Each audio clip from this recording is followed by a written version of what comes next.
Dieu aussi dans la joie. Nous accomplissons ce qui est la parole de Dieu. Nous allons connaître ce qui va nous dire Genèse chapitre 1er, verset 27 à 28.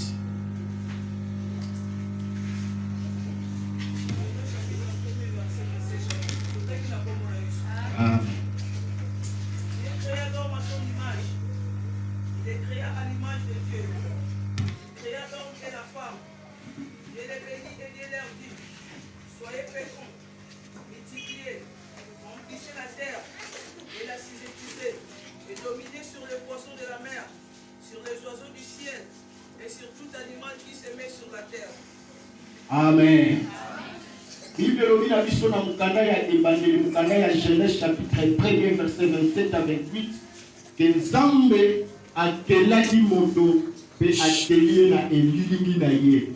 Akelie mwasi pe akelie mobali pe akelie mwasi. Nzambe apamboli bango pe alobi ete bobotana soyez féconds, botondisama, pour se multiplier, botondisa mabele pe boniatela yango pe boyeba kodomine sur yango, bodomine likolo ya ba poisson ya ebale, bodomine likolo ya bandeke na likolo, bodomine likolo ya banyama oyo nyonso tambola na kati na mabele oyo. Amen. Tolingi tokabola liloba na Nzambe na likambo oyo tokomi koloba ete ne sortez pas dans les cercles de ta bénédiction. Kopimate na kati ya cercle, na kati ya esanga ya lipamboli na yo. Amen. Cercle. Cercle tokoki komona koloba yango, tokozwa yango lokola lopango, tokozwa yango lokola lopango. Cercle tokozwa yango lokola cité moko songolo, tokozwa yango lokola lisanga moko. Et yango nde tozokomona ke ntango lisanga wana ezali e bato wana baforme esanga wana, ndenge tomonaka ba image mosusu meme na ba carte géographique, même tomonaka na bato batambolaka mingi ezalaka na masanga. Donc moi lisanga même omona mosusu eza na kati na mai, mosusu pe zamba moko, donc moi esanga wana yango ni tozozwa kolimbola lokola cercle. Amen. Kozwa cercle te lokola forme géographique que nous avons un cercle, mais esanga. Donc ndenge même eza même lupangu esika yo okoki ko dominer, to esika yo okoki kozala na mwa contrôle moko, to esika oyo ezotatola bonzambe yango na tozotalisa lokola cercle. Et bénédiction tango topeki kotala na bandimbola tomoni ke bénédiction ezali n'importe quel avantage octroyé ou désiré principalement. Donc eza lokola moko ya eloko motu ya avantage moko par rapport ya bandeko oyo basalaka même ba jardin, même basalaka ba commerce, même soki ozotanga, même ozoyekola mosala batalaka profit nini. Donc avantage eza lokola profit, lokola bénéfice oyo yo ozoko s'attendre na yango na likambo wana oyo ozosala.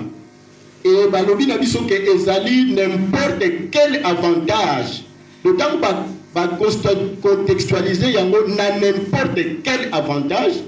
Cela veut dire que au moni fi moi confusion to mona kana esika wana que lorsque biso te lobelaka bénédiction to penchaka directement na oyo tozomona mbongo, mituka, bandaku et bakozui ya lolenge na lolenge ba or ainsi de suite, ainsi de suite. Yango na biso te mona ka lokola bénédiction. Amen.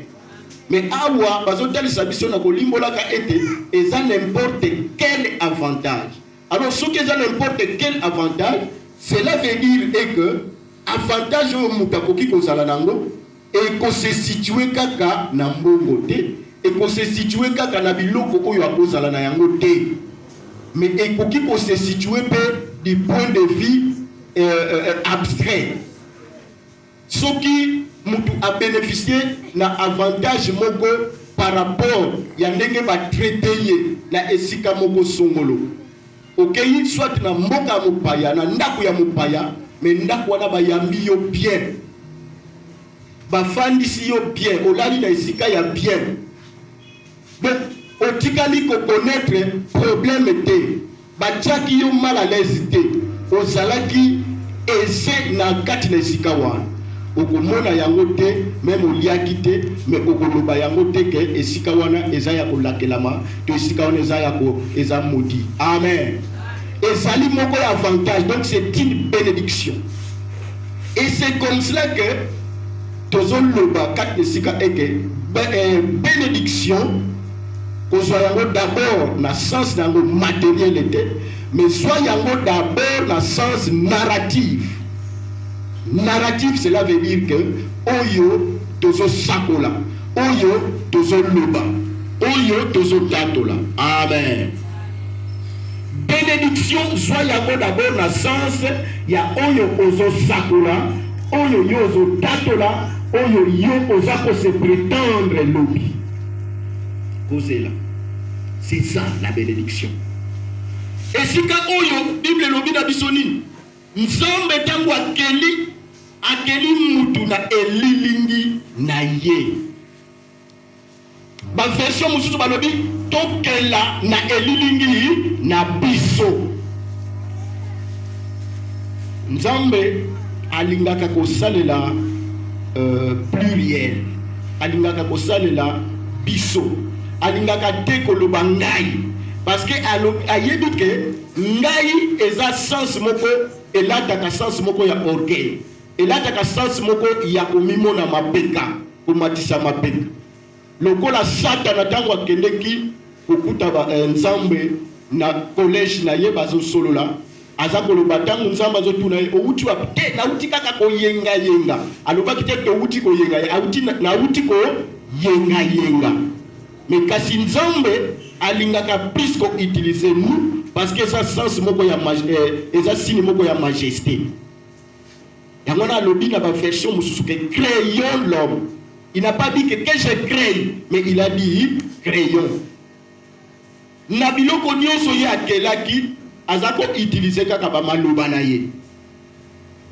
Tango alingaki ke mabele epima, alobaki kaka ke na lingiete mabele isanga moko ya esika ya bokauki epimi. Tango alobaki ke moi epima, alobaki pe kana maloba te moi epima, moi pe epimi. Balobi ke non ebimi tongo pe eye pourquoi simanango mukolo mususu eleki. Donc c'est au fur et à mesure ndenga bandaki ko créer et zalaki kaka na maloba na bandaki ko utiliser. Esika oyo ememaka mwa mbulungani makasi tangu nzamba zoloba ke créons l'homme à notre image, batu mususu bazui ba image na bango ba mikomisi yango ba nzambe parce que ba lobi ke ba tangi ki bisika wana oyo nzamba lobaki te créer l'homme à notre image.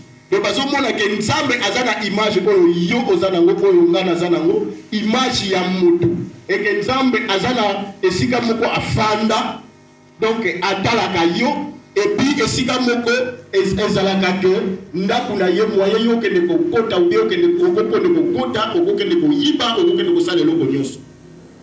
Tozwaka image wana na ndenge ya ba doctrine mususu ebimi na kati na mokili oyo. Amen. Est-ce que tozolanda ngai? Jusque là nzambe akeli nzambe azosala makambo mabe moko eza te. Donc nyonso oyo ezosalema mabe moko eza te, mabe eza te, mabe eza te. Bible dit que Dieu vit que tout ce qu'il créa était bon. Ezalaki ya malamu. Banzete zala, banzete botani. Bandeke, bandiko pepa, qu'il y ait des reptiles, qu'il y ait des oiseaux, qu'il y ait des animaux, qu'il y ait des poissons. Tout ça a été créé par seulement des paroles. Par des paroles.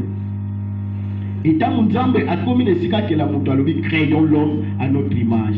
Ce qui veut dire qu'il y a une pluralité, comme nous l'avons dit. Ezana lisanga, ezana moko, il y a biloko epele ezokota na kati. C'est comme cela que Azwaki m'a belé d'abord. Ma belé ka oyo ya lobaki ezana. Ma belé bimaki, mais Azui d'abord m'a belé a formé. Et puis si la Bible est en côté il a soufflé. Donc abaki ça qui souffle na kati na ma belé wana. Nde esika oyo âme pe esprit ekoya ko bima mutu akoyeba ko koma mutu être vivant eloko oyo eza koningana eza kotambola. Et ce n'est pas tout. Si manango de Nzambe aye ko pesa ye pouvoir. Alors dit que tika oyeba ko pambolama. D'abord la première des choses, comme nous l'avions dit, c'est d'abord narratif. Alors dit que Dieu les bénit. Nzambe a pambolié. Pendant que Kakanatango wana kelami, mais Nzambe première astuce, première caractéristique à zopesa na mutu a pambolié. Alors bien que Dieu les bénit. Amen. Donc c'est pourquoi tous les ne sautez pas dans les cercles de ta bénédiction, parce que à l'origine déjà Dieu t'a béni. À l'origine. Nous tous à Kelami, ma paix moko ezate, sans pourtant que aille se rendre compte, il y a oyo nini ya kosala na mokili, mais Dieu est béni. Alors soyez féconds. Ozala motu oyo kogota.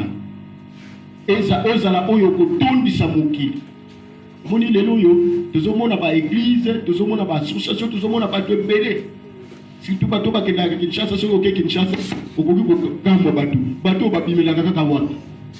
Ou bien même biso kaka na ba jour ba fête o les premiers bonne année, tala bato ndenge batambola. Okomona lokola ba fourmi rouge oyo bato bayebi, bato mingi bakenda biso to ke bato ben salafu na ebite na lingala.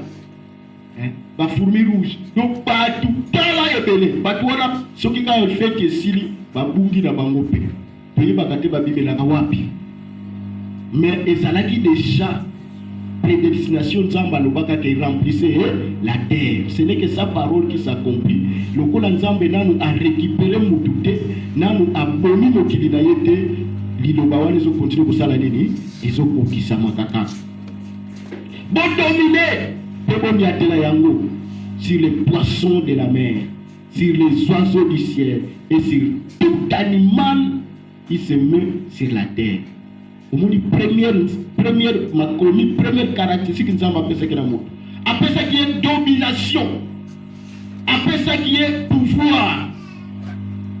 Yonde ouye bakate. Nzambe après ça le pouvoir. Wana kutu donc azoke lana no mokili oyo. Amen. Azolobete faisons l'homme à notre image. Ouye bakate nzoka Nzambe atia eloko moko ya kimbo Nzambe na kati na yo.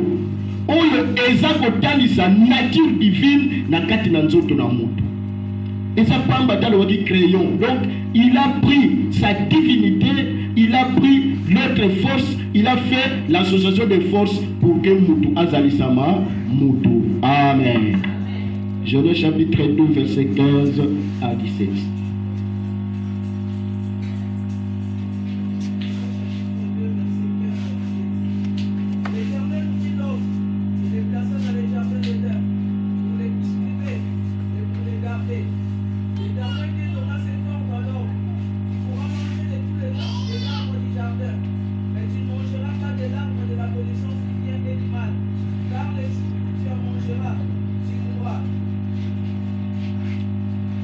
Amen. Les jours où tu en mangeras, tu mourras. Certainement. Donc, d'ici quand tu as zala na cercle, zala na lupang, zala na lisanga. Lorsque nous voyons un cercle, nous avons que ezali na ba borne, ezali na ba limite. C'est pourquoi même Nzambe, tangu azali mutu, alors que non, pour que na garder mutu, alors azui a placé na kati na jardin. Jusque là ma bé ezate. Amen. Jusque là ma bé moko ezate. nzambe apamboli nzambe azwi susu kaka ye moko soin ya mutu alobi te azala libanda te azala enfant de la rue te atambolaka alalaka na bafoule te aye na ye na kati na jardin donc atie na lisanga na kati na lupango alobi po ete acultive. C'est comme cela que tolobi nzambe apesaki pouvoir apesaki domination tangu nzambe akeli alobi bandeke alobi kaka bandeke en général mais aye na pas ina mutu po mutu sikoyo azwa pe part ya responsabilité alobi ete o cultiver mabele o pesa pe biloko nyonso ozomona na bakombo omoni lelo tolobelaka ba inspiration tolobelaka o ba découverte o non muta a inventé mais o invention oyo Adam sala na yebite lelo yo soki muta bongo akoki komona parce que bakombo nyonso oyo tobengaka safu manga filu lolo Adam tapesa yango na jardin Adam tapesa ki biloko wana nyonso kombo yo bakobenga yo nani oyo tilapia yo bakobenga yo poisson de mer soki ngolo mususu nzonzi yo do bakombo nyonso sikoyo tala sala liste bato basalaka batalaka ba documentaire ya ba même ba nyama ba reptile tout ça tala ba sorte ya bakombo na bakombo na nyonso na moni kombo moko te oyo balobi ke nyama oyo ezalaki nyoka mutapesa ka kombo wana ezali amen. Est-ce que ezali na banyama moko oyo yo aussi oyo ka te nyama oyo ezalaki prophète kingandi mutapesa ka yango kombo wana est-ce que ezali déjà aussi omona na mutomoni te bakombo nyonso ezwami banana origine epai na moto oyo nzambe akela kalobi atie na kati na elanga pe ayebi kotia limite alobi te a placer sikoyo nzete na kati na elanga arbre oyo azoloba nini arbre la connaissance du bien et du mal oyo ezalaki moko question ebimaki na bandeko na biso na école de dispola batunaki biso batunaki balobi banzete ezalaki mibale na kati na jardin arbre de la vie na arbre de connaissance du bien et du mal. Est-ce que Nzambe a interdit les deux arbres ou bien Nzambe a interdit kaka arbre moko? Amen. Une bonne question. Vous te senga kabo yaka, te senga kape yope na mayele na yo yaka pe obakisa bisika ba mususu wana toza ko se limiter. Mais awa to somona que Nzambe a interdit l'arbre de connaissance du bien et du mal. Il n'a pas interdit l'arbre de la vie.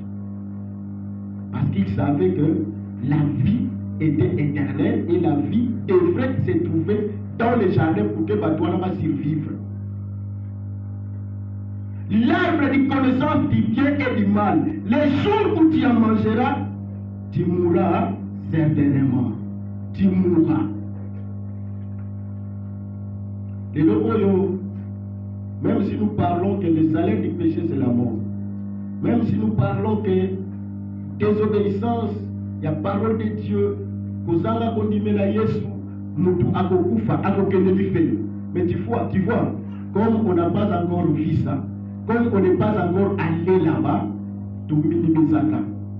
C'est comme cela que même dans les écrits, la parole de Dieu, lorsque je lisais, je méditais, ceux qui ont une version, ils ont commis et belé, aux autres temps, il y a le commentaire qui dit par rapport à ces passages à la création, la version, il ne faut pas prendre ces écrits, au comparer à la philosophie, au soyango, le bon année que tu as la science dans la classe, bakotali sabino géographie, bakotali sabino ba histoire ya lolenge na lolenge. L'histoire, l'étude des événements du passé. Parce que la parole de Dieu, il faut le prendre dans sa révélation. Ce qui est aussi la science, on peut compter la confusion, on peut compter la moulumani, et puis on peut bunga, on peut Amen. Parole de Dieu. C'est comme cela que la Bible dit. Nakotanga yango enokwate tanga yango méditer yango il faut qu'on y ait pas de là afin que nous avons médité après ça révélation authentique, révélation originale d'Ayango. Mais ce qui est au Yango, le quoi la livre le quoi le quoi la français quoi le quoi bien aimé dans le Seigneur, au koki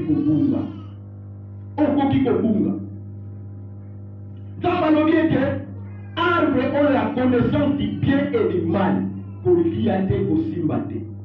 Quand on a là il y a les et puis la doctrine et puis l'enseignement. Les autres disent que arbre wana oyo nzamba pekisaki ezalaki ekobo. Donc c'est comme cela que Ève asalaki ekobo na nyoka. Yamana mwana oyo babengaki Kaye awoza mwana ya nyoka. Il y a des doctrines qui disent ça. Je pense que yobe oyoka yango mususu sur yoka yango.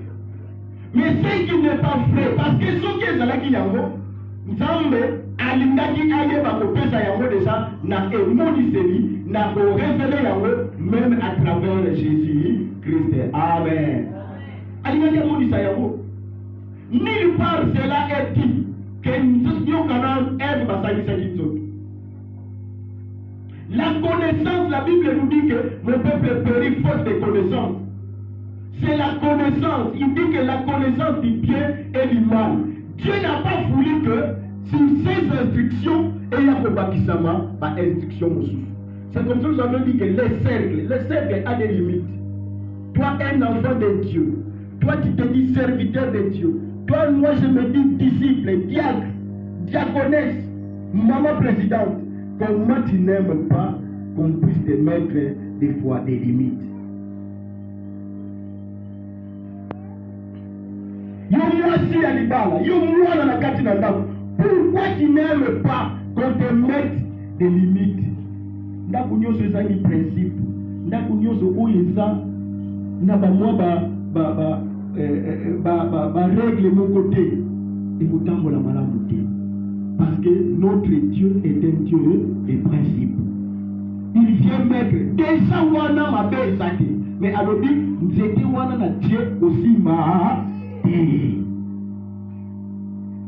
yo mwana muke bakopekisa yo kokendaka na ndako wana te ngai papa na boyi mais yo kutondile batindika na yo yo kanisa yo nde oleki bayele na papa mutazopekisa yo yo Bible ezotalisa yo eke tu es une femme soit soumise mobali na yo apekisi yo kotambola susu na mama wana te kotambola susu na ndeko wana te mais yo kutozomona ke te donc yo moni ngai tout ça yo kanisi ke yo nde oleki Nzambe ayebaki atalisi alobi ke non na esika oyo esengeli na tie na mutu oyo limite mpona yeba degré ya affinité na ye na ngai degré ya kolinga ngai omoni soki mutu moko atieli yo principe et que on respecte yango etalisaka degré ya amour epesaka esengo epai na mutu wana epesaka esengo yango wana meme Nzambe bisika atalelaka biso yango wana azoloba ke non azotala fidélité azotala kondima omoni mutu azonyokwama osengaki epai na Nzambe Nzambe alobi ke te ndimela ngai okobika okopambola ozala boye yo ndimeli ye ozosalela ye ozonyokwama tusa mais Nzambe azopesa na ye te sikoyo yo ene moko kokoloba eske Nzambe azala azomona to azomona eske Nzambe ayebaka to ayebaka te eske ayokaka donc ozomituna bakestion mais c'est Dieu là qui est souverain c'est Dieu là qui connaît toutes choses avant que toi tu sois. C'est lui qui a appelé toutes choses à l'existence. Il connaît plus que même. C'est comme ça que la Bible, quand il nous parle, que les jours où nous apparaîtrons, Dieu nous appellera, et dit qu'on soit caillé, avant dit qu'on fungole. Surtout ceux qui déjà aussi ont dormi déjà. Nous avons les cas où on a yébaki misala na yo. Batu oyo banyokwamaki bamonaki pasi ngolo bali ko panzo biso. Tu peux commencer à rire. obanda ko abanda ko talisa yo makamso bana ko lobandala awa tango bale ko sambe tala awa ba question bandaki ko tuna ko bana ko mona des réponses exactes. Amen. Nzamba yebi. Yamo de la connaissance du bien et du mal. C'est lui qui est l'auteur et qui connaît plus. Ayeba qui m'a fait Ezanini et puis madame Bé Ezanini. Jusque là m'a fait moko Ezade. Nkolo alingaki ke mutati kalaka nesikawa. Apambola lié, atako nanu ezalaki na nzela ya maloba, mais esengelaki ekokisama au fil du temps, les gars ont évolué. Parce que même la création, il a pris 7 jours. Donc esengelaki peut-être que mutuka kana lelo oyo asali ali maloba nyonso oyo alobi na ye malamu ekokisama. Il faut qu'il y ait un temps où mutu akoétudier, pe mutu akozwa misisa, mutu oyo esengeli azwa maîtrise. Ayeba nyonso yango ezotambola ndenge nini. Amen. Jean chapitre 3 verset otangi 8 osote otangi 23. Biso to kotanga nyonso na ndako, même kotanga chapitre nyonso oke totanga na ndako. Mais ndeko mpona koinvite to lobone la tango otangi kaka 8 osote otangi 23.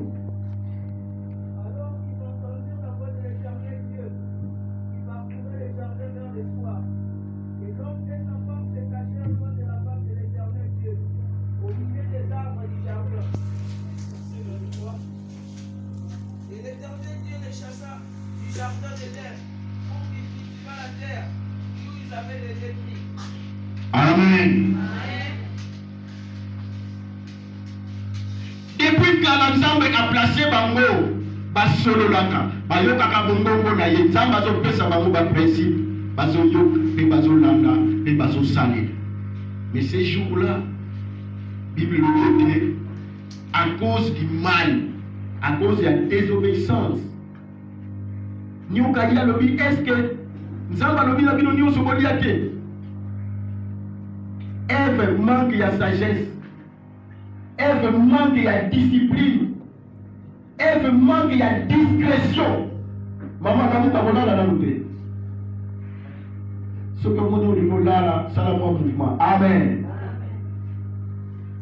Et ça, dans la Kaboumoussou, pour lui raconter, nyonso, même ceux qui volent la Kinzala, il faut venir au bagage politique pour vous n'avoir pas de la Kinzala.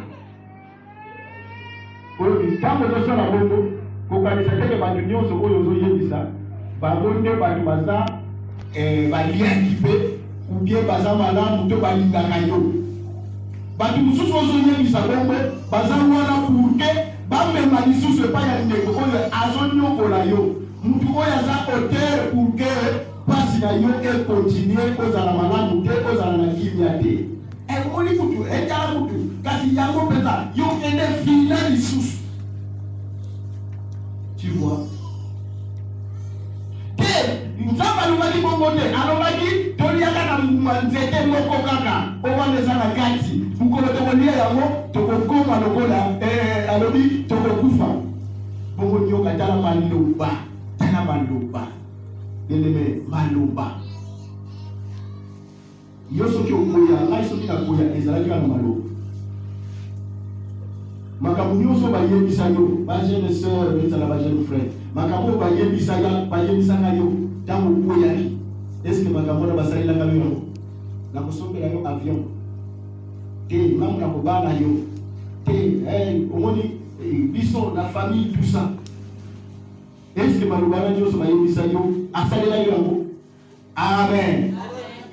Yango wana confronter maloba na ye na ndenge ezoloba des fois ba pratique foi oyo ezali kondima foi oyo ezali misala ezali foi ya kokufa kila kobala yo lokola kobala na problème te totale na ntango na Nzambe yo kende omona na baboti soki mutu ya ndenge wana aza sérieux na vie soki mutu ya ndenge wana alie na kati na vérité il va faire quoi alotuna baboti na bazalaka wapi et tout ça il va chercher même soit qu'on associer Moutou pour que accompagner pour lui camboner que na sérieux. Amen. Mais quand le monde aujourd'hui sur la responsabilité lokola balobi te alobaki kaka boye siko nioka alobi te alobaki bongo parce que ayebaki ke mokolo bokolia yango bokokoma lokola ye bokokufa mpenza te me bokokoma lokola ye asali nini azwi mbuma bandie bayoki maloba wana babombi parce que la foi vient de ce qu'on entend et ce qu'on entend vient la Bible nous parle ce qu'on entend vient de la parole de Dieu mais ce n'est pas la Bible aussi ajoute il ne faut pas ajouter foi à toutes choses. Il ne faut pas ajouter parce que mais il faut examiner par rapport à la lumière et à la parole. Ce n'est pas en fait que Jésus s'est présenté comme la lumière parce que ténèbres est condamné. Parce que même Dieu quand il a créé les jours et il a créé la nuit. Donc il y avait déjà présence de la nuit. Ne crois pas que donc, tout ce que tu vas commencer à entendre, il faut, on ne va pas dans la lumière. Non, il faut examiner. Est-ce que on a yoki? Ezali, comme maintenant la carte de mobilité. Combien de gens qui ont perdu la vie? Nous devons apprendre kufa pesa. À cause de la yatamba yesakete, au moins il faut que ne pas maman son il faut que ne pas papa son. À l'état où on qui kuna asali, à qui beaucoup fait la kuna. Amen. Il y a la Bible, n'ajoutez pas foi. Il faut examiner et il faut étudier par rapport à la parole de Dieu, par rapport à la lumière de la parole pour dire est-ce que nous avons besoin de talobi, nous avons besoin de talobi. C'est très important. Pour comparer avec la révélation, ma cambo et nous sommes tous par rapport à sa parole. Bado Baliou. Mon collègue dit que le Dieu de il n'a même pas respecté à mes principes. Il n'a même pas adhéré à ma vision. Et Dieu descend pour venir chercher l'homme.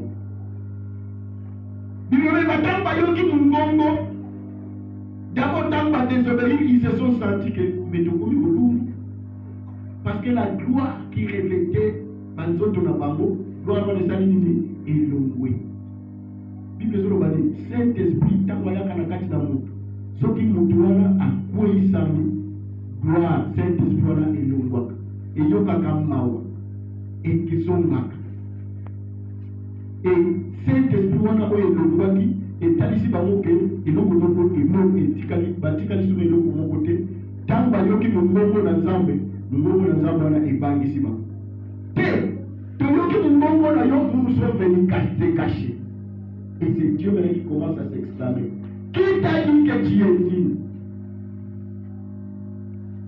bien-aimé yo no bazali ni ezo bisana yo sima ni etika kayoke oko kangobi pesa te na musala na nzambe eza des sous tangu yo sunu kaka elongola la gloire na nzambe tangu yo sunu kaka molimo wana oyo ezolobake ce n'est pas l'esprit de timidité que Dieu nous a donné elongwaka à l'intimidité ekotikaki na yo po kosalela nzambe okomi kobanga kosalela nzambe po kotelema okomi koyoka solo ozomona kaka leko ile balingi baloba na yo likambo wana yo osalaki mitika na yo bien-aimé amen ozozwa nini na likambo wana. C'est au contraire qu'on se détruire et qu'on se connecter à mon couple. Nous avons dit que beaucoup fait de la ensemble. Mais pourquoi maintenant on y a ensemble et le la vie au commun le la yé pour y aller comme mais vous devez se cacher parce que la gloire était sortie. Ils ont quitté le lieu de la bénédiction. Dieu s'exclame pour dire qui vous a appris que vous êtes ennemis.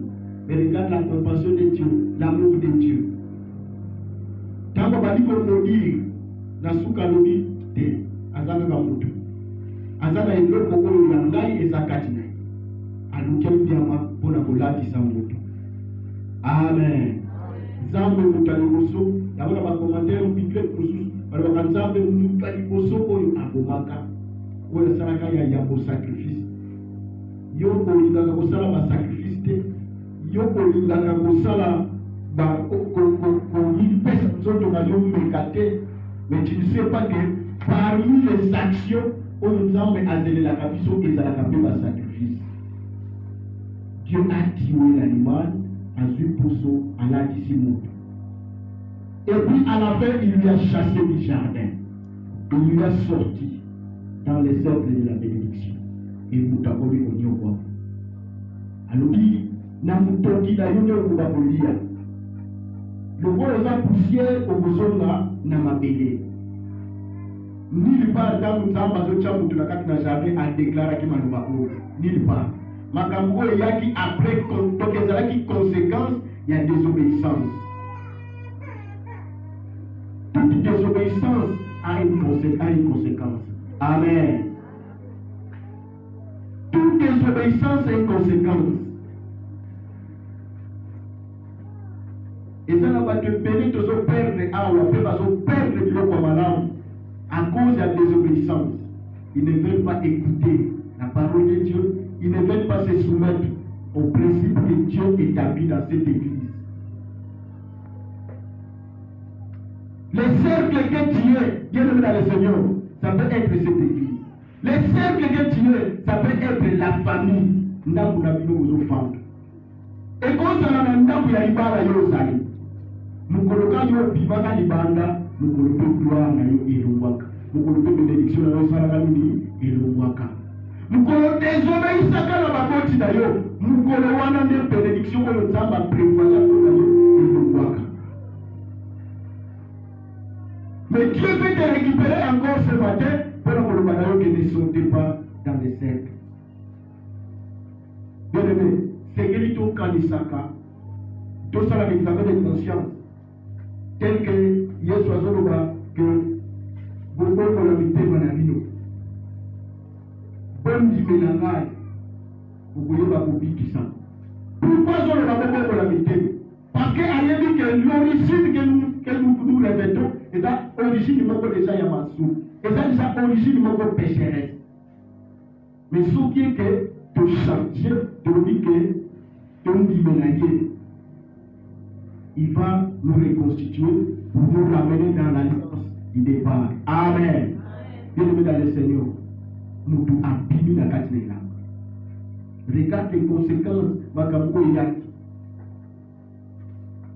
C'est ce qui a poussé que même Bachena Bakota Manamokili, priorité et Kota Namokili, elle et il y a pour la cahier à Komané à cause déjà il y a péché, à cause déjà il y a désobéissance, à cause déjà il y a malédiction pour le Zambé à l'évêque pour prononcer. Amen. Nous avions dit que la bénédiction peut être narrative et va s'accomplir. Il y a beaucoup de matérialisé. Mais de même aussi, même malédiction, il sera d'abord narratif. Ne crois pas que nous puissions prendre seulement l'angle même il y a quatre la bénédiction. Et même nous qui prêchons, et Seigneur dit aussi va vous m'appeler lumière, voilà, pour me mettre cette lumière de la parole. Ce n'est pas seulement le bien matériel qui est une bénédiction que tu peux dire que c'est la bénédiction. Même les serviteurs peuvent déclarer une parole voilà, et même une bénédiction Katinayo. Amen. La bénédiction devient matérielle à cause de la déclaration. À cause de la déclaration. Quand nous devons déclarer Manuba Katinayo, on a réfléchi de la gloire de Dieu, de la puissance de Dieu, du Saint-Esprit, cette parole peut se matérialiser. Ce qui peut nous donner Aza Moutoumoko Oyo, Aza déjà assigné déjà pas, Aza déjà dans alliance, Aza déjà envoyé le Kosomolo, et que toi tu n'as pas Christ. Tel que Christ le dit que ceux qui nous avons vu délivrance, nous avons vu que vide, nous avons vu siko eketaka koyenga yenga olie ozwa liloba na nzambe ofandisi ozie ondimela yesu okangama na yesu biso tosalaka te moto ayeawa ntango andimeli yesu ntango azwi miracle amoni ke do milimo mabe ekili azongi oyo banda kotumbisa ye lokola ekei donc ake kutu lisusu kokende lisusu kosala lisusu koleka meme oyo banda kosala liboso mais soki satana sikoyo milimo mabe wana etamboli emoni ke bisika bakofanda ezate bakozonga bakoya kovisite batali baye komona ke ndako yango eza na kokamvidi bible elobi ke baesprit wana ezongaka kutu koleka nombre oyo ezalaki liboso. C'est comme ça que même nous qui sommes du ménage, tous ceux sont baptême. Dernièrement, nous avions dit que au baptême, Lucas s'est penché. On soit au cours dans la groupe, au cours dans le département, pour saluer la Kanzambe, dans l'Isanga Moko. Amen. Il ne croit pas que quand on baptême, il y a des signes par la aussi salé. Non. Il faut qu'on nous là, il faut qu'on comme un disciple, il faut qu'on se conformer. C'est ce qui fait que Batu Bazoya,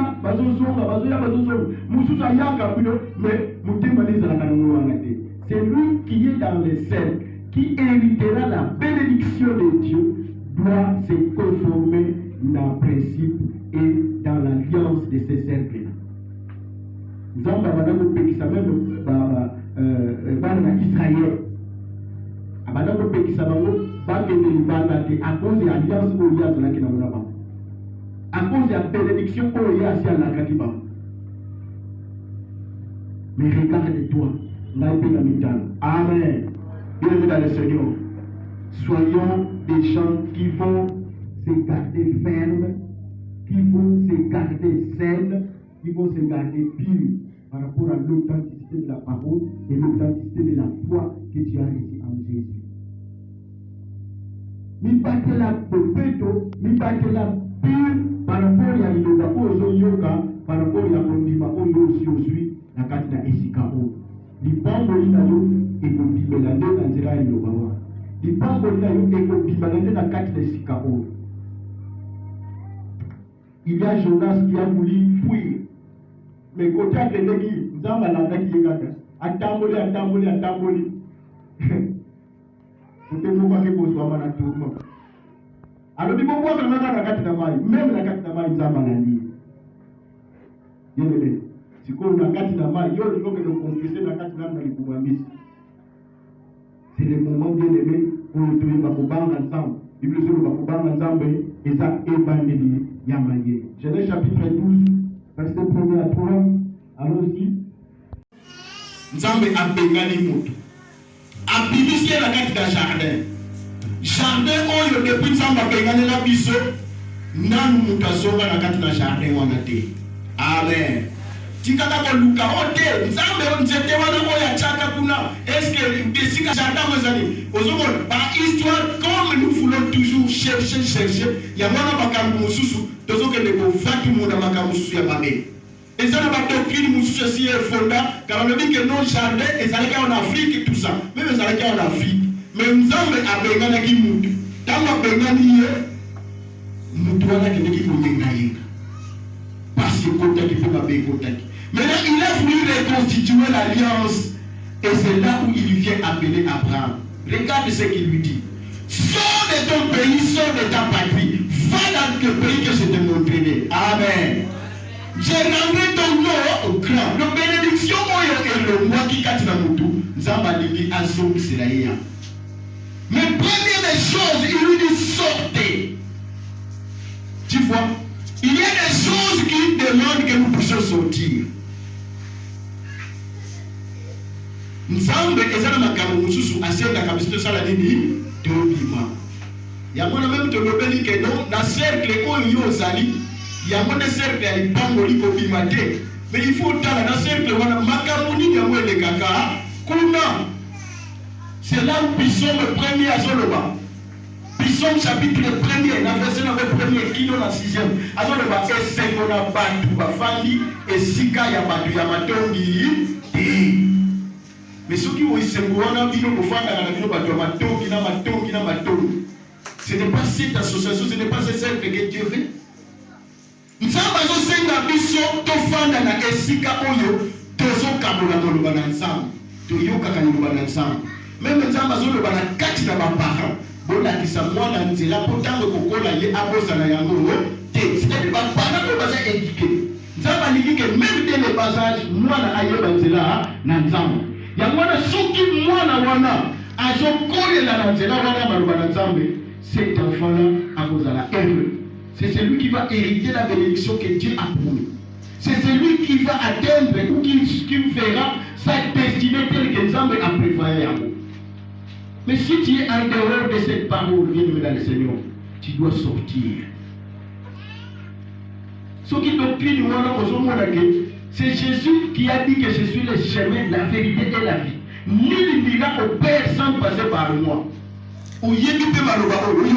Mais kuna bokendaka mukolo moko te batalisa bino ke Yesu Kristo aza mokonzi, Yesu Kristo aza nzela, Yesu Kristo yende aza solo, yende aza mobikisi. Bino kaka prophète, bino kaka tata songolo, bino kaka ono biso banzambe ya batu mwindu. Bien-aimé, il faut sortir. Amen. Mais nous avons l'habitude de sortir là où on prêche la vérité. Là où la parole de Dieu est prêchée dans sa plénitude, c'est là où nous avons l'habitude de sortir. Or, Dieu veut que nous ne puissions pas sortir. Et si quand on bat ma soul, il y a un oiseau CP. Et si quand on bat ma soul, tant que la loi ensemble, la blocuta, parce qu'on conseille, parce qu'on l'a dit, c'est un monde de l'économie, basali massage, mascara, parce qu'on l'a dit, c'est un mot, il y a si quand on a un oiseau CP. Parce que parce qu'on est là, bien aimé. Il n'y a qu'un seul homme que nous devons, que nous devons flatter, c'est Jésus. C'est Jésus. Mais ceux qui ont dit qu'ils vont flatter par rapport à Néné Likamouno, mais là qui s'en ma foute, ma foute, là qui s'en namba, le corps bien aimé dans le Seigneur. Ils ont commandé. C'est là où la Bible parle que tu mourras. Et que tu mourras aussi certainement.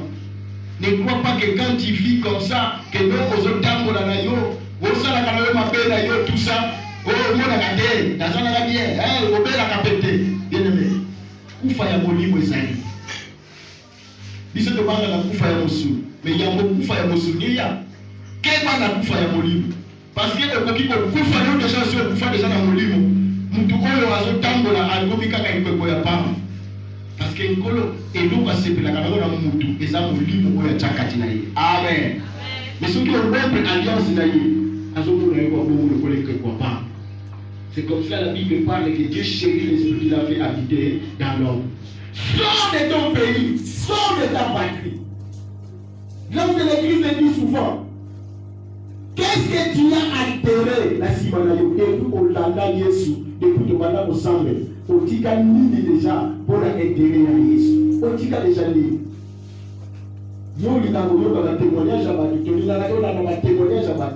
Mais oyo ya liyo tokoyoka yango mukoloni oyo ngai pe na koloba ngo mukoloni natika deja nini pona intérêt na Yesu natika deja nini mutu atiki makambo na ye pona intérêt na Yesu Bible lobete akozala na bongo pe na koretrouver bongo na ntango oyo ekoya. Amen.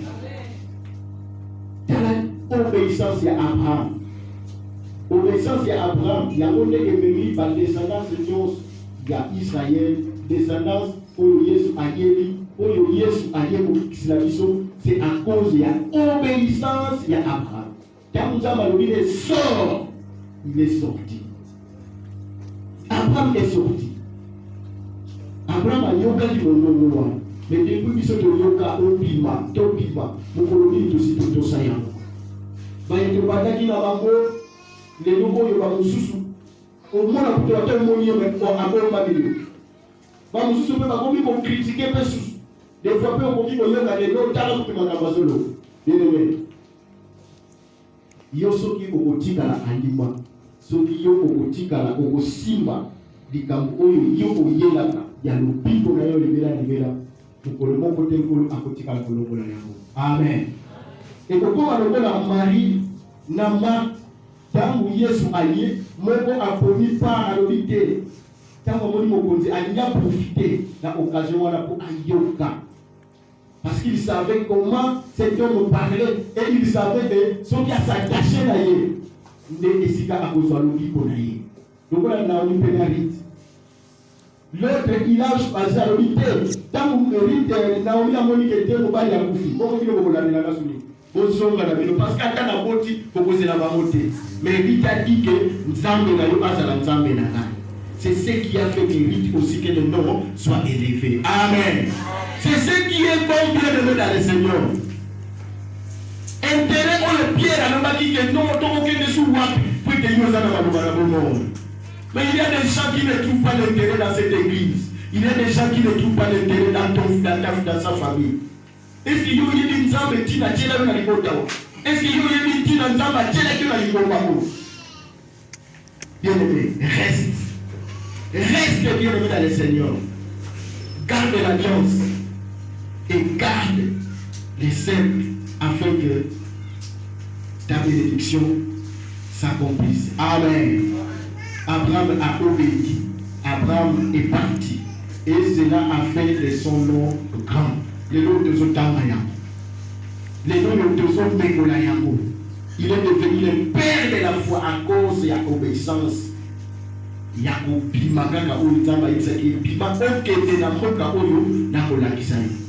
Tout ce qui a suivi après, ça c'était après. Mais la première des choses que Dieu regarde, il regarde la position du cœur. C'est là où il dit que donne-moi ton cœur. Mon fils, donne-moi ton cœur. Quand Abraham a donné le cœur, Dieu déjà a vu les pas qu'il a fait. Et c'est ce même qui a vu que même quand on qui est moine, il n'a pas désobéi. Après, il a quitté. À quelqu'un qui comprend ça, il est moine. Donc, c'est là où je me suis dit, et qu'aujourd'hui, bien aimé, ce qui est bénédiction et ce qui est comme le partage.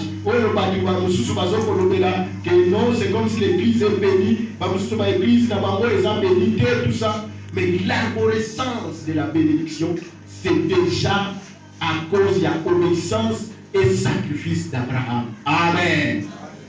Ce n'est pas ces pasteurs aujourd'hui, ce n'est pas ces églises aujourd'hui. Mais la reconnaissance de la bénédiction, les colonnes ont déjà Abraham à l'Onagi et Sarah qui est bénédiction et c'est matérialisé dans mon colonne. Alléluia. Amen.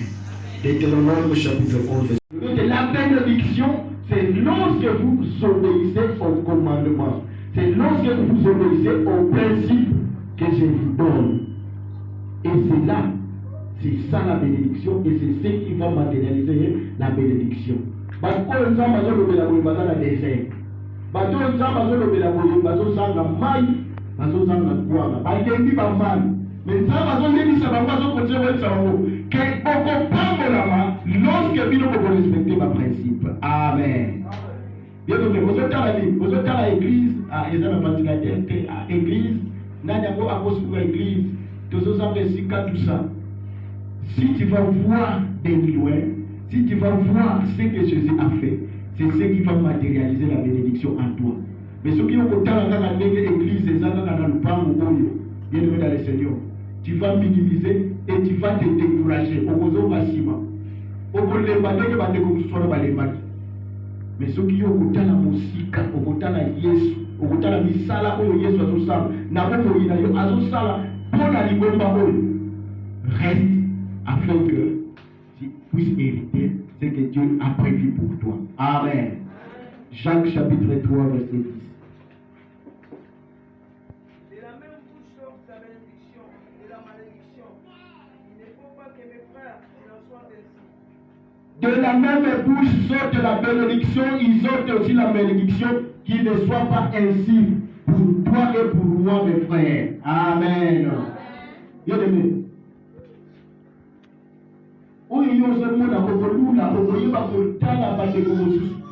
Cherche à ce que.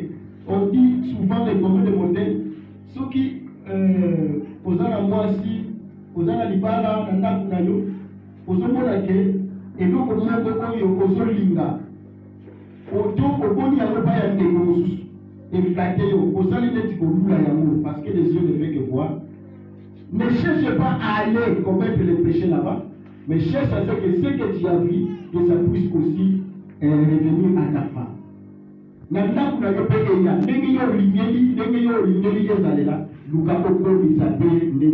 pas Amen. C'est ce que la Bible veut nous dire qu'il ne faut pas que de la même bouche sorte la malédiction et de la même bouche aussi sorte la bénédiction. Dieu veut que nous puissions bénir. Dieu ne veut pas que nous puissions maudire.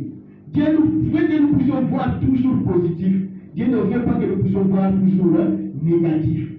Ne te dis pas, ne te limite pas. Qu'on se limite, qu'on se limite, qu'on se limite. Qu'on ne peut pas se limiter parce que Dieu n'a pas de limite. Le Dieu que nous croyons, c'est celui qui a parlé à Abraham, c'est celui qui a parlé à Jacob, c'est le même. D'ailleurs, Jésus devant la femme samaritaine, il dit qu'avant Abraham soit, moi, j'ai vu. Amen. C'est le même Dieu. Pourquoi nous devons le séparer? Pourquoi il a donné le trône à Abraham et qu'il ne donne pas le trône à toi? Dieu veut que nous puissions seulement rester dans l'alliance. Batu oyo basi basali alliance na nzambe. Yo oyo si ondimeli Yesu Kristo bien-aimé. Nazokomela yo. Eza maloba ya exaltation, eza maloba moko oyo. Et que lorsque j'ai eu ça, je me suis dit, comment vous contextualiser yango? Il y a des choses où Nzambe à Salaka, lorsqu'il les fait, il commence toujours par avertir les gens, par c'est là où Simeon a profité dans le Cameroun. Comme Nzambe a levé la galette, les jours où il a reçu l'enfant, il a dit que laisse ton serviteur s'aller en paix. Parce qu'il a vu les salis. La Bible parle que Simeon était averti. Mais est-ce que c'était que Simeon qui était sacrificateur en ce temps-là? Parce qu'il qui est mêlé. Amen. Mais pour la Zalaki, la révélation, la Zalaki, la évolution, pour la Zalaki, à Simba qui bilaga, les Zalaki Simeon. Et la Bible parle de lui. Ceux qui y ont pu au Simba, ceux qui y ont pu au Dinam, ceux qui y ont pu profiter, Zambé, à Kusana Yokolo, au Kozala Oyo, et qu'on va nous à la référence. Et qu'on va occuper la témoignage. Amen. Si tu vas tenir cette parole, si tu vas résister devant toutes les tempêtes que tu es dans tous les pas, ceux qui vont résister, et ceux qui vont résister, et qu'on ça, c'est comme cela que les fois j'aime toujours chanter, bisous que ça va fouiller et ça va ngolu na ngolu. Le temps de mon papa Henri Oyemba, c'est comment encore nous avons ça? Ngolu, nous avons Mungi, ce qui est là-bas. Tout ça va fouiller à ngolu, il y a grâce. Je me vois que quand j'étais encore dans le niveau là-bas, primaire, jusqu'en secondaire, je me voyais intelligent. J'étais intelligent, ça je la témoigne. Mais dans la matinée humanité, à cause de ma perturbation, classe dans la économie, tout ça. Donc, ceux qui nous ont mis, les loups, ils ont mis ça, peut-être qu'à cause seulement de la grâce, et puis à cause de moi, ma connaissance, je suis là qui avant, et ça dit que les loups, tout qui posent là, ils n'ont pas d'ensemble. Amen. Mais des gens que aujourd'hui, ceux qui même te délivrer, bah, pour qu'on peut le battre, bah, pour moi, la question, bah, pour la flatter, pas dans la. Prévoyant que Dieu justifierait les païens par la foi, a d'avance annoncé cette bonne nouvelle à Abraham. Toutes les nations seront bénies en toi. De sorte que ceux qui croient sont bénis avec Abraham le croyant. Car tous ceux qui s'attachent aux œuvres de la loi sont sous la malédiction. Là, il est écrit, maudit est quiconque n'observe pas tout ce qui est écrit dans le livre de la loi et ne le met pas en pratique. Et que nul ne soit justifié devant Dieu par la loi. Cela est évident puisqu'il est dit, le juste vivra par la foi. Amen. Or, Amen. Le juste vivra par la foi. Maintenant, ce qu'on a vivre sous la loi, à vivre sous la malédiction. Pourquoi? Parce que il n'y a aucun qui est sorti vainqueur, qui a levé la tête à cause de la loi. Mais aujourd'hui, bien aimé, puisque nous avons des fois pour nous la place où il y a pour vendre la bateau, il y a des hommes, ils sont Nouveau Testament, ils sont Ancien Testament. Oh, la Bible parle que nous avons vendu la Bible pour faire la malédiction. Amen. C'est pas la croyance d'Abraham, n'est animaki n'ensemble à justifier. Ce n'est pas que Abraham a qui saint, n'est qu'à la chose. Mais tout les autres, à cause de la croyance, les croyances sont ensemble à justifier. C'est là Romains 8, 29, 27, 28, 29, 29, 30. Nous sommes justifiés Donc ce n'est pas nos œuvres, c'est le sang. C'est à cause de l'alliance, c'est à cause de la prédestination que nous sommes justifiés. Tu vois, d'autres choses, ce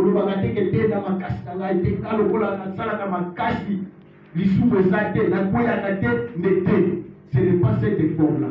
Mais c'est la prédestination de Dieu qui fait que nous soyons justifiés. C'est par la foi d'Abraham. Nous mettons par nos amis. Nous pouvons nous assigner comme Dima, bien-aimé. Cette bénédiction n'est pas pour lui. C'est comme le fils prodigue. Nous devons essayer de dire, papa, personne n'a besoin de gagner. Azui a dit, tant qu'on dit, à qui on y a qui on s'appelle.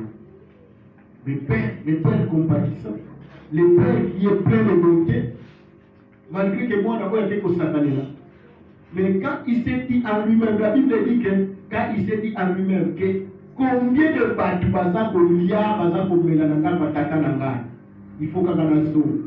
Lorsqu'il est rentré, le Père a organisé un festin. C'est comme cela la Bible nous parle que lorsque Moko a libéré mon thème, Moko a beaucoup mon thème, fait du modèle de Salimaka, Amen.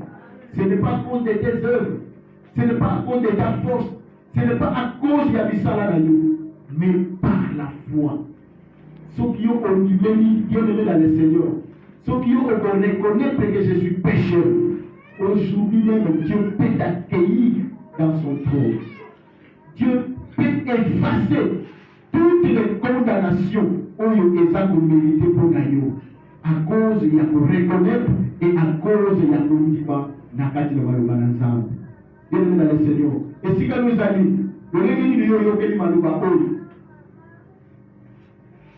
il y a des messages pour le nzambe appelle sa camisole et cause à la peut-être pour na yo tokoka. Tout pour na ngai no kubi na télé. Et ça la kamala pour le nzambe zo loba ke tangu li loba na nzambe zo beta na motema na yo fungola Yesu akota pour asala ya ye évangile. Quelle est ta position dans cette assemblée? Quelle est ta position dans ta famille? Quelle est ta position dans les départements? Ne sautez pas dans les cercles de ta bénédiction. Quelle est ta position? Il y a des gens qui se sont déjà retirés. Basi bazongi siba, basi bakei. Okukene kolanda bango. Okoyebisa bango. Ke okoyenga yenga bien. Okoki kokende, ipa yo kokende. Soki ete nzamba tangela yo eke, esika lobiko na yo ezali, esika lipango lino ezali, eza awa, même soki otamboli, okotambola, pamba kolekisa tango lisusu koleka. Amen. C'est par la bénédiction d'Abraham. C'est à cause d'Abraham qui a cru. Nous sommes justifiés. Les justes ne vivront pas la foi. Les justes ne vivront pas, hein? Yozomona kondima eza eloko ya mokete eza eloko ya blanité kondima kosimba kondima oyo eza bible ezoloba te eloko yo oza kondimela nano zwi yango te. Tu n'as pas encore vu, tu n'as pas encore touché, tu n'as pas encore palpé, mais Dieu fait que tu crois. Et tant que tu crois mais esika oyo akoya kofundisa yo c'est de même que tangu nzamba pamboli Adam apamboli Ève ayebisi Abraham sort. Il dit que tu seras le père de toute la nation. Mais sans pourtant, ça n'a pas moi. Mais nous sommes rattachés à cette bénédiction. Et il est devenu le père de la foi. Bien-aimé, quelle est ta position et quelle est ta place aujourd'hui?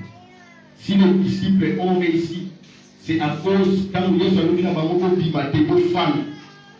Abraham nous a dit Bima. Mais Yesu tango aliona bayekoli alobila bango bimate ko fami bombe kino kozwa elaka lelo ba apôtre ba comme référence et souvent nous avons tendance à dire que les apôtres ont souffert, ils ont souffert, mais lorsque l'église primitive par exemple bazanga que l'autre côté bazala qui ko louer bazala qui ko yemba, il y a des gens qui s'ajoutaient de jour en jour. Donc cela veut dire qu'ils ont vécu aussi des moments où ils ont essayé. Amen. Ils ont vécu des moments de la joie. Et tu ne sais pas que la bénédiction, la première bénédiction que Dieu t'accorde, quand tu as la joie. Regarde les fruits de l'esprit. Dans les fruits de l'esprit, parmi les bénédictions que nous devons chercher à avoir d'abord, c'est ça lorsque les fruits de l'esprit, ils ont la paix, la joie, la